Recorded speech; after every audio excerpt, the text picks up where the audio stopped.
later I'll show you guys how to make masses. So, wait, let's try. If you guys notice, kapag iniiwan ko yung cursor ko over a tool, after a few seconds, may lalabas na description regarding the tool. So if you guys, pag may nakalimutan po kayo na tool kung para saan po siya, you can make use of yung hover. So just hover above the tool and it'll show you the description of the tool. So very user-friendly naman po ang Revit. So yan. And then, if you're going to create the topo surface, so kung ako, in my case, Baguio po ako, so hindi lahat ng projects namin on flat land, so we make use of topo surface a lot. Yan. And then other side components, you have vegetation, you can make use of this tab as well to add the vegetation, but later on, I'll show you guys how, another option to load families, including site vegetation. Yeah. And then parking components, andito rin po, building pad, and everything that you need to edit your terrain, to edit your topo surface, nandito po siya.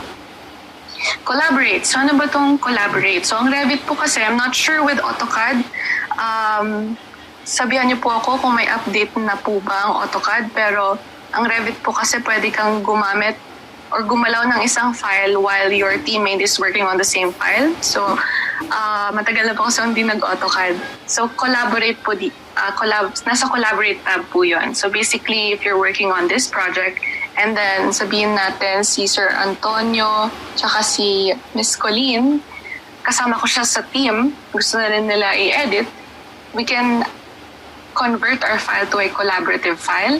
And then lahat ng changes na sinisync ko or sinisave ko sa file na yun, may kita agad nila Sir Antonio and Miss Colleen once na nasync na rin nila. So hindi ko na kailangan gumawa or di na nila kailangan gumawa ng panibago pang file or duplicate or copy para lang malagay yung changes nila. So let's talk about that probably on the second day.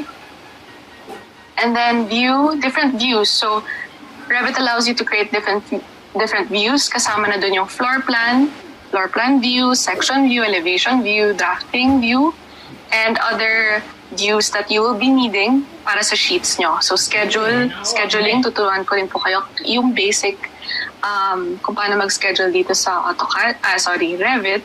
Yan. And then how to create sheets. Ito po yung tool to create sheets. And then what else? Manage. So, dito po yung project units natin. If you want to set the project units, to purge, to transfer project standards. So later I'll explain to you guys kung paano nyo po magagamit tong transfer project standards. And then materials, nandito rin po yun. And then we also have project location. So I'll be explaining this as well, how to make use of this. And also design options and facing. Yeah. And then these are just other tabs. So Enscape, huwag kayong mag-aalala kung ba't hindi nag-appear po to sa inyo. So this is a third-party plugin na po kasi. I make use of this for rendering. Although merong built-in ang Revit, which you will find under View. So you'll see here under Presentation, Render in Cloud, and Render Gallery. So sa second day, bukas, papakita ko kung paano gamitin to. But at the same time, bibigyan ko kayo ng different option that you can make use of if you guys are familiar with Enscape. Meron din po ata siya sa SketchUp if I'm not mistaken. Yan.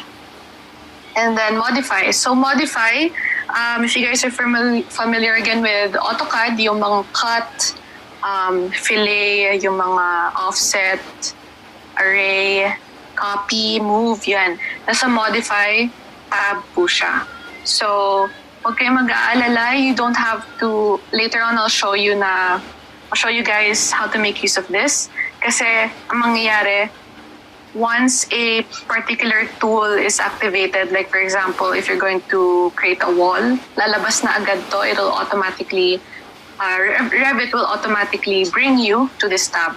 Although there will be instances na kailangan nyo siyang pindutin manually, so just know that that tab is located dito sa farthest end ng contextual tab and ng ribbon. Okay, so what do we have here? We have projects and we have families. What's the difference between projects and families? projects, siya po mismo yung project file natin, yung DWG file, yung DXF file, yung SKP file.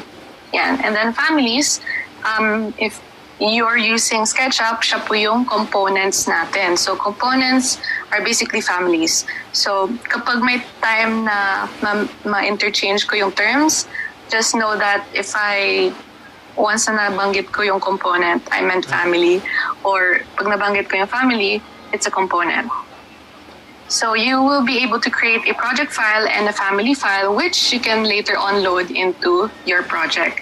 Pero kasi ang Revit, once you install it, making sure na naka-on yung internet nyo at naka-check yung, if I remember it correctly, Revit libraries. So make sure na naka-check yun pag nag-install po kayo ng Revit para ma-download din po